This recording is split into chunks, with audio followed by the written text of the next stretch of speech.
are no words.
Hey everyone, it's Van Lee here, and I hope you enjoyed the video I made. It was stupid, but a lot of fun. But I want to go ahead and get the footage that I had recorded of me using my Boba Fett Scion of Jango with 2 Omicrons against 2 different GL teams. This, of course, happened across 2 different territory wars. First, I faced off against a Lord Vader, and it's a pretty mediocre team, and it went pretty easily. And then the second video you'll see is facing off against a really bad Rey that at the time I was more concerned about getting the stats and not missing out on that I didn't actually internalize how bad this Rey team was. But it was also, again, super easy to do. So hopefully this can show you how easy it is to beat some GLs with Boba Fett Scion of Jango. Just a few quick notes before we get into it. First off, I will have the stats of the teams I'm facing and my own stats at the beginning of the battle, and I'll make that a nice little compact thing so it's easier to read. And then at the end of the video, I'll give you my final thoughts on the character, team composition, that sort of thing. So stay tuned for that. But for now, let's talk the Lord Vader team.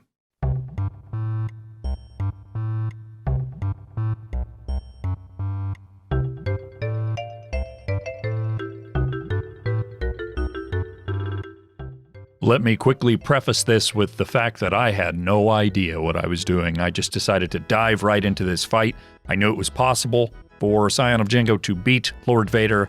I didn't know what it would look like. I had not looked at videos or anything like that, so this is very sloppy, but I get the job done, and this is against a fairly mediocre Lord Vader team. There are certainly far better ones, but I do believe against the standard Lord Vader team, as long as you have comparable gear levels, relic levels, you could beat him.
Okay, we have a similar deal here against Rey. I really had no idea what I was doing. I just dove into it blindly, knowing that you can defeat her with this team. I was just curious to see how it would go.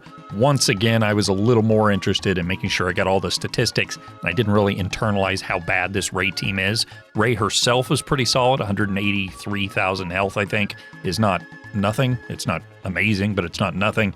And then, of course, the rest of the team is not great. As you'll see, I lose Scion of Jango fairly quickly in this fight, but I don't think it's very much of a big deal as long as you've done what you need to do up to that point. But you can keep him alive, of course, if you put damage immunity on him at the right time. And I think that will be the most important part of this fight, is managing when you put that down on them to keep the right people alive. Let's take a look.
So what do I think about Boba Fett, Scion of Jango? I like him. I do kind of wish he were a little more like Maul or Commander Ahsoka Tano that came before him as a Conquest character, in that those two characters are amazing in every game mode, not just Territory Wars. I really don't like it when it's strictly for Territory Wars, because that's not the key mode in this game, and it's sparsely used. So I really wish he were a little bit better elsewhere, but as it stands in Territory Wars with the Omicron abilities upgraded, he's really, really good. And utilizing the right team, I think you'll be able to beat probably all of the Galactic Legends, but maybe not Kenobi. Kenobi's the only one I'm not quite sold on this team being able to beat. I think to beat Kenobi, you probably need the Omicron and the special ability, which I do not have. That protection disruption might be required for that. It also might be required for Sith Eternal Emperor, but I think you'll probably be able to beat that team without that. But taking down Rey, taking down Lord Vader, that's quite easy. Jedi Master Luke, I'm sure, is quite easy. Kylo could be tricky, but again, if you manage your damage immunity, I think you'll be in good shape there as well. To be able to beat the better Galactic Legends teams, the better compositions, the better modded ones, I think you probably need to have everyone on this team at least at R7.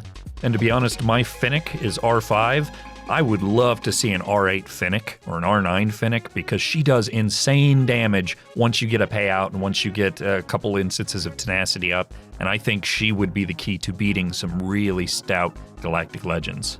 And then, of course, to survive, you really need to beef up IG-11. I think you can make him an insane tank despite him being a healer, and that will be the key to keeping everyone alive long enough to beat some of the crazier Galactic Legends compositions. That'll do it for today's video. If you like what I do, you can follow me on social media as you see on the screen.